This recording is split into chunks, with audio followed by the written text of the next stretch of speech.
Ngayon sa pagbalik naman natin ng goma natin, so kailangan to naka-fit, no? So paano natin i-fit tong pinaka goma natin? Ito kasi yan, meron yan ditong lock. Tapos metal na nakaangat. Isusuksok natin ito. So makikita natin yan. May suksukan yan. Ito dapat nakapasok doon, no? So kailangan nating hatakin ng konti, tapos isuksok natin. Ayan.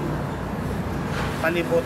So yan muna yung dapat ma-perfect natin bago natin ilagay yung spring. Hatak-hatak lang ng konti hanggang sa pumasok siya mismo doon.